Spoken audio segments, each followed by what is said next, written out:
السلام علیکم ورحمۃ اللہ۔ میرے پیارے بھائیوں اور میری معززات ماؤں بہنوں اور بیٹیوں، بلوغ المرام کتاب الطہارہ باب نواقض الوضوء، سبق نمبر ہے 19۔ بسم اللہ الرحمن الرحیم۔ عن علی بن ابی طالب رضی اللہ تعالی عنہ قال كنت رجلا مزاء فأمرت المقداد ان يسأل النبي صلی اللہ علیہ وسلم فسأله فقال فيه الوضوء، متفق علیہ واللفظ للبخاری۔ حضرت علی رضی اللہ تعالی عنہ راوی ہیں، فرماتے ہیں کہ میں بہت مزی والا مرد تھا۔ میں نے حضرت مقداد رضی اللہ تعالی عنہ سے کہا کہ وہ نبی کریم صلی اللہ علیہ وسلم سے مزی کے متعلق دریافت کریں، پوچھیں۔ تو آپ صلی اللہ علیہ وسلم نے فرمایا کہ اس میں وضو کرنا ہے۔ میرے پیارے بھائیوں، اس حدیث سے ہمیں مزی کے متعلق معلوم ہوا کہ مزی جب نکلے مرد کی شرمگاہ سے تو اس میں غسل نہیں کرنا، مزی نکلنے میں صرف وضو کرنا ہے، استنجا کر لینا ہے اور صرف وضو کر لینا ہے، اس میں غسل کرنا نہیں ہے۔ مزی کیا چیز ہے؟ مزی سفید رقیق لیس دار پانی ہے جو بیوی سے بوس و کنار اور جماع کی یاد اور اس قسم کے ارادے کے وقت جب ذہن میں سیکس کے خیالات ہوں یا خاوند بیوی کا آپس میں ایک دوسرے کے ساتھ لگنا ہو تو اس صورت میں مزی نکلتی ہے۔ چونکہ حضرت علی رضی اللہ تعالی عنہ پیارے نبی علیہ الصلوۃ والسلام کے داماد تھے تو اپنے سسر سے یہ بات پوچھتے ہوئے شرم محسوس کی، اس لیے خود پوچھنے کی بجائے حضرت مقداد رضی اللہ تعالی عنہ کو کہا کہ آپ یہ مسئلہ امام الانبیاء محمد الرسول اللہ صلی اللہ علیہ وسلم سے پوچھ کر بتلائیں۔ تو پھر پیارے نبی صلی اللہ علیہ وسلم نے بتلایا کہ اس میں صرف وضو کرنا ہے۔ ایک ہوتی ہے مزی جو کہ سیکس پر مبنی خیالات یا ارادے کی وجہ سے مرد کے اعلی تناسب سے نکلتی ہے، اور ایک ہوتی ہے ودی جو پیشاب کرنے سے پہلے یا پیشاب کرنے کے بعد نکلتی ہے، اور ایک ہوتی ہے منی، اور اس کے نکلنے میں، منی کے نکلنے میں غسل کرنا ہے۔ تو پیارے نبی صلی اللہ علیہ وسلم نے مزی کے متعلق فرمایا کہ اس میں صرف وضو ہے۔ معلوم ہوا جب مزی نکلے تو وضو ٹوٹ جاتا ہے۔ تو اس حدیث سے ہمیں معلوم ہوا کہ جب مزی نکلے وضو ٹوٹ جاتا ہے۔ اگلی حدیث عن عائشہ رضی اللہ تعالی عنہا ان النبی صلی اللہ علیہ وسلم قبل بعض نسائه ثم خرج الى الصلاة ولم يتوضأ، اخرجه احمد وضعفه البخاری۔ سید عائشہ صدیقہ طیبہ طاہرہ رضی اللہ تعالی عنہا راویہ ہیں، فرماتی ہیں کہ نبی صلی اللہ علیہ وسلم اپنی کسی بیوی کو بوسہ دیتے اور پھر نماز کے لیے نکل گئے اور وضو نہیں فرمایا۔ یہ روایت شواہد کی بنیاد پر حسن ہے۔ اس حدیث سے ہمیں یہ معلوم ہوا کہ جب آدمی باوضو ہو اور باوضو ہونے کی حالت میں آدمی اپنی بیوی کا بوسہ لے تو اس سے وضو نہیں ٹوٹتا۔ وضو کب ٹوٹے گا؟ جب بوسہ لینے کی صورت میں، بیوی کو ہاتھ لگانے یا دیکھنے کی صورت میں، یا اس طرح کے خیالات کی صورت میں مرد کی شرمگاہ سے مضی نکلے گی، تب وضو ٹوٹے گا۔ بصورت دیگر باوضو ہونے کی حالت میں اگر مرد اپنی بیوی کے بوسے لے تو یہ اس سے وضو نہیں ٹوٹتا۔ اور اسی طرح صحیح بخاری ہی کی ایک دوسری روایت، صحیح بخاری میں موجود ایک روایت، سید عائشہ رضی اللہ تعالی عنہ فرماتی ہیں کہ نبی کریم صلی اللہ علیہ وسلم رات کے اندھیرے میں نماز تہجد ادا فرمایا کرتے تھے، یعنی عائشہ کے حجرے میں۔ اور عائشہ فرماتی ہیں کہ میرے پاؤں آپ کی سجدہ گاہ میں ہوتے تھے، یعنی جہاں آپ نے پیشانی رکھنی ہے سجدے کے لیے، اسی جگہ پر میں پاؤں پھیلائے سوئی ہوئی ہوتی تھی۔ نبی صلی اللہ علیہ وسلم سجدے کے لیے جب آتے تو سجدے میں جانے سے پہلے آپ میرے پاؤں کو ہاتھ سے چھوتے تھے تو میں اپنے پاؤں دور کر لیتی، یعنی سمیٹ وغیرہ لیتی۔ صحیح بخاری حدیث نمبر 383۔ اس سے بھی معلوم ہوا کہ عورت کے جسم میں سے کسی عضو کو چھونے سے وضو نہیں ٹوٹتا۔ خاوند اپنی بیوی کے جسم کے کسی بھی حصے کو چھو لے تو اس سے اس کا وضو نہیں ٹوٹتا۔ یاد رکھیے، یہاں کوئی کچھ اور نہ سمجھ لے، اگر کوئی بھی شخص اپنی یا کسی کی بھی شرمگاہ کو چھوئے گا تو اس کا وضو جاتا رہے گا۔ ابو داؤد، الا یہ کہ شرمگاہ کے بیچ میں کپڑا ہو، مسند شافعی۔ تو صحیح بخاری کی حدیث میں مومنوں کی ماں عائشہ رضی اللہ تعالی عنہ فرماتی ہیں کہ پیارے نبی تہجد پڑھتے اور میں لیٹی ہوتی، جب آپ سجدے کے لیے جاتے تو میرے پاؤں چھو لیتے اور میں پاؤں دور کر لیتی۔ تو اس سے بھی یہ معلوم ہوا کہ بیوی کے جسم کو چھو لینے سے یا بوسہ دے لینے سے وضو نہیں ٹوٹتا ہے۔ اب چاہے بیوی کے جسم کو چھونے والا سیکس سے اپنی بیوی کے جسم کو ہاتھ لگائے، منہ لگائے، یا بغیر شہوت کے، دونوں ہی صورتوں میں بیوی کو بوسہ دینے اور ہاتھ لگانے سے وضو نہیں ٹوٹتا۔ صحابہ کرام رضوان اللہ علیہم اجمعین میں سے حضرت علی، عبداللہ بن عباس وغیرہ اسی کے قائل ہیں، اور ائمہ اربعہ میں سے حضرت نعمان بن ثابت، امام ابو حنیفہ رحمہ اللہ کا بھی مذہب یہی ہے کہ عورت بیوی کو چھونے سے، بوسہ لینے سے وضو نہیں ٹوٹتا۔ امام شافعی علیہ رحمہ کے نزدیک عورت کو چھونے سے، یعنی بیوی کو چھونے سے وضو ٹوٹ جاتا ہے، اور اس مسئلے میں حضرت علی، عبداللہ بن عباس اور امام ابو حنیفہ رحمہ اللہ کا مذہب درست ہے کہ بیوی کو چھو لینے سے، بوسہ کر لینے سے وضو نہیں ٹوٹتا۔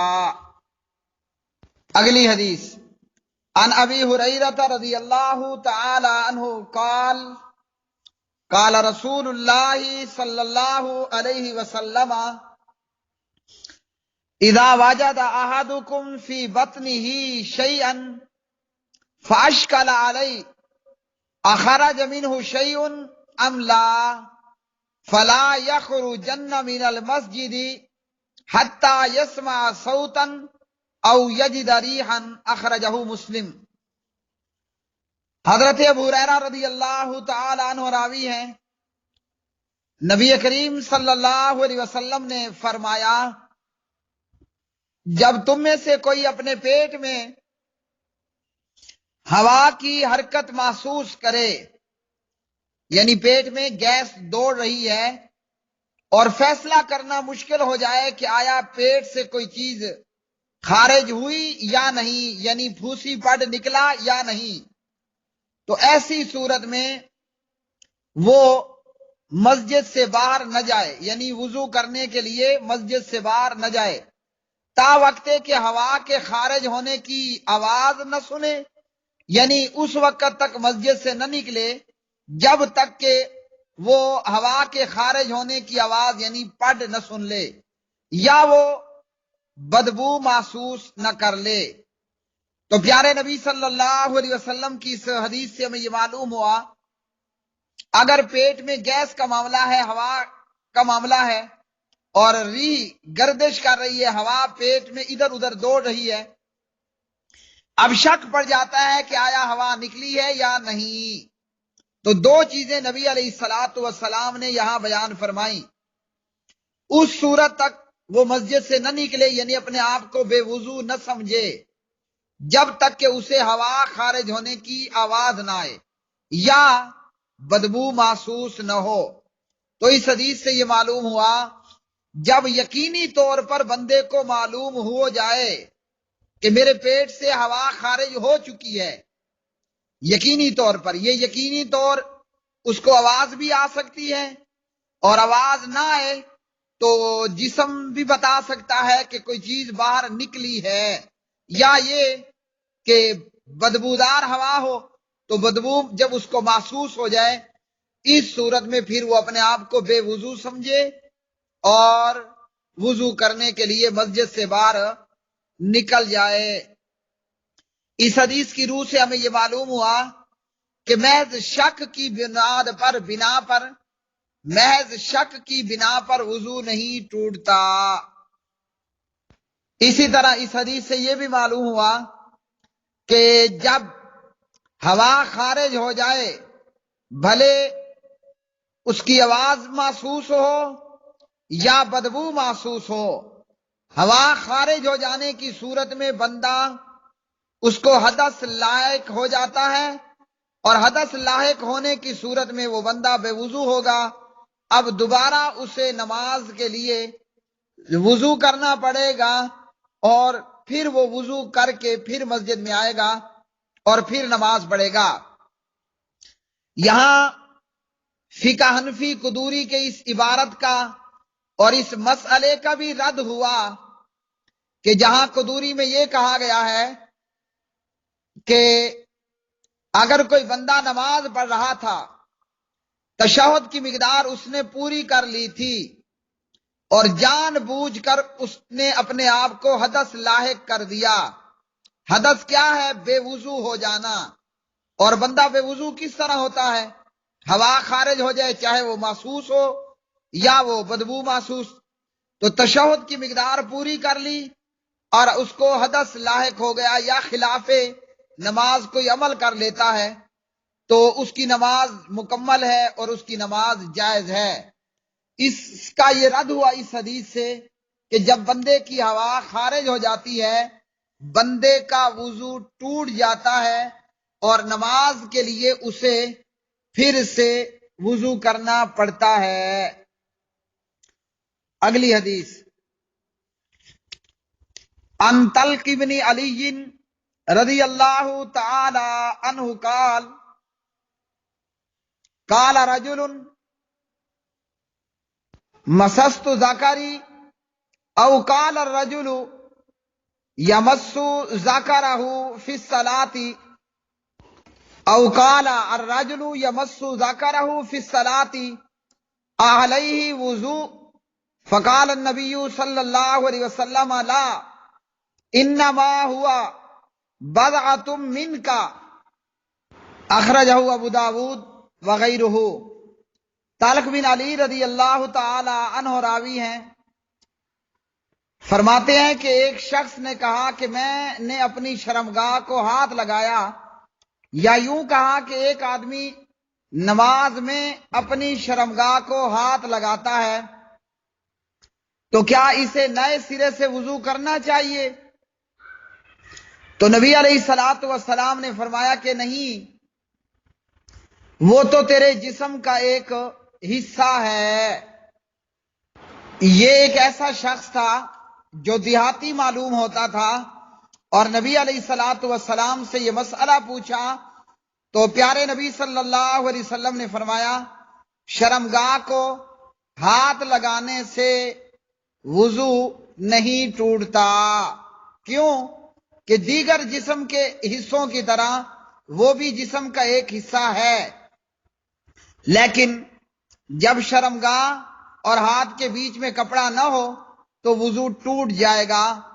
اگلی حدیث، عن بصرۃ بنت صفوان رضی اللہ تعالی عنہا ان رسول اللہ صلی اللہ علیہ وسلم قال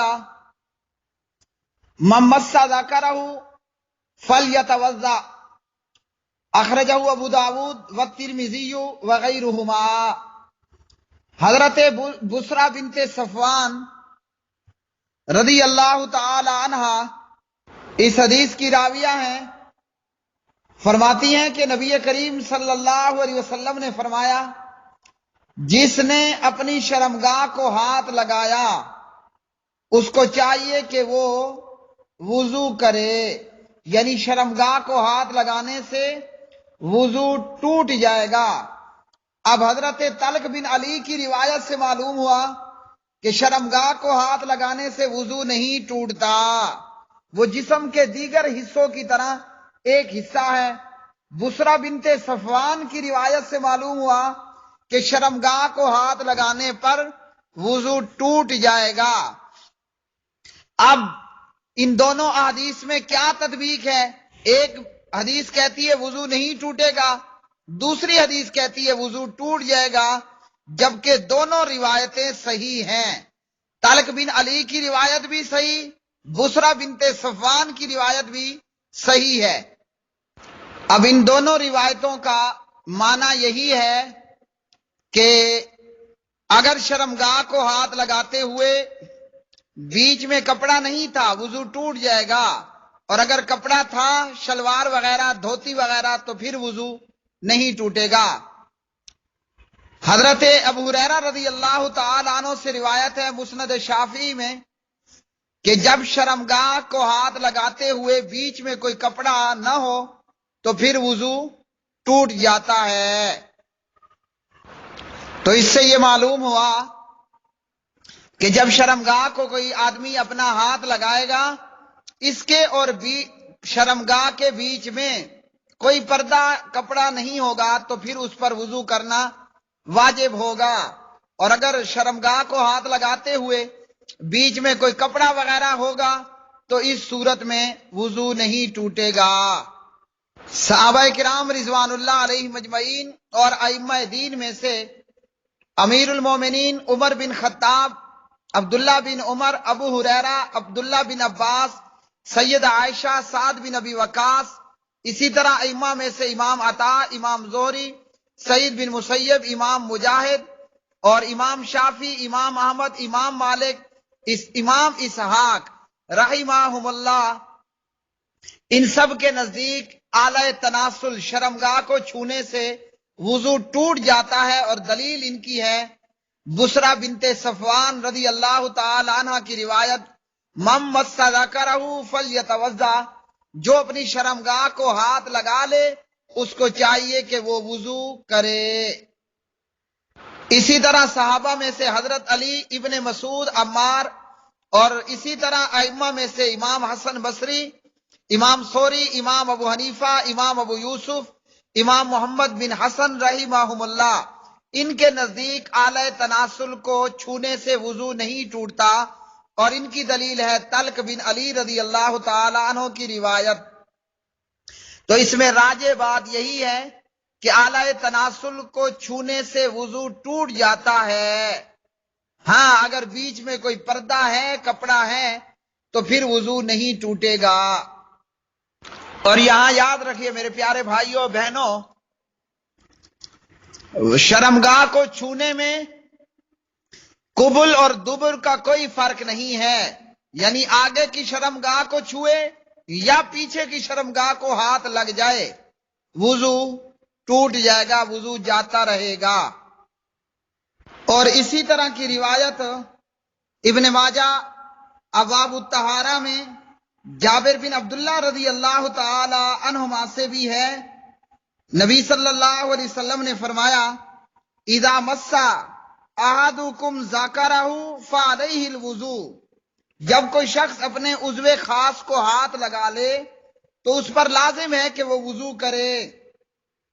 اسی طرح ام المومنین ام حبیبہ رضی اللہ تعالی عنہا، ام حبیبہ بنت ابی سفیان اور اخت معاویہ رضی اللہ تعالی عنہ، ام حبیبہ رضی اللہ تعالی عنہ روایت کرتی ہیں سمعت رسول اللہ صلی اللہ علیہ وسلم یقول، میں نے اللہ کے رسول کو فرماتے ہوئے سنا من مس فرجہ فلیتوضا، جو شخص اپنے عضو تناسل شرمگاہ کو چھو لے اسے چاہیے کہ وہ وضو کر لے۔ اسی طرح ان ابی ایوبہ قال سمعت رسول اللہ صلی اللہ علیہ وسلم من مس فرجہ فلیتوضا، ابو ایوب انصاری فرماتے ہیں میں نے پیارے نبی علیہ الصلوۃ والسلام کو سنا جو شخص اپنی شرمگاہ کو ہاتھ لگائے اس کو چاہیے کہ وہ وضو کر لے۔ اور اب ہمیں یہ معلوم ہوا کہ شرمگاہ کو چھو لینے سے وضو کرنا ہوگا اس صورت میں جب ہاتھ اور شرمگاہ کے بیچ میں کپڑا نہیں تھا، اور دلیل ہے بسرا بنت صفان رضی اللہ تعالیٰ عنہ کی روایت اور ابو ہریرہ کی روایت مسند شافعی وغیرہ میں، اور جہاں تک ہے حضرت طلق بن علی رضی اللہ عنہ کی روایت، تو ایک تو یہ اس صورت میں کہ جب شرمگاہ کے بیچ میں کپڑا ہو، اور دوسرا طلق بن علی رضی اللہ تعالی عنہ کی روایت کے تعلق سے امام ابن حزم رحمہ اللہ فرماتے ہیں کہ یہ روایت منسوخ ہے۔ تو اب ناسخ پر عمل کیا جائے گا، منسوخ پر عمل نہیں ہوگا۔ منسوخ ہے طلق بن علی کی روایت اور ناسخ ہے بسرا بنت صفوان کی روایت۔ اللہ سبحانہ و تعالیٰ سے دعا ہے کہ اللہ رب رحمان ہم سے راضی ہو، دنیا آخرت میں ہمیں بہترین رزق عطا فرمائے، اور کتاب و سنت کو بیان کرنے، سیکھنے، سکھانے، اسی چیز میں اللہ سبحانہ و تعالی ہمیں ہمارے شب و روز گزارنے کی توفیق عطا فرمائے۔ اللہ ہمارے نیک اعمال کو قبول فرمائے اور ہماری برائیوں سے اللہ وحدہ لا شریک درگزر فرمائے، اور برائیوں سے اللہ ہمیں بچنے کی توفیق عطا فرمائے۔ وما علینا الا البلاغ المبین۔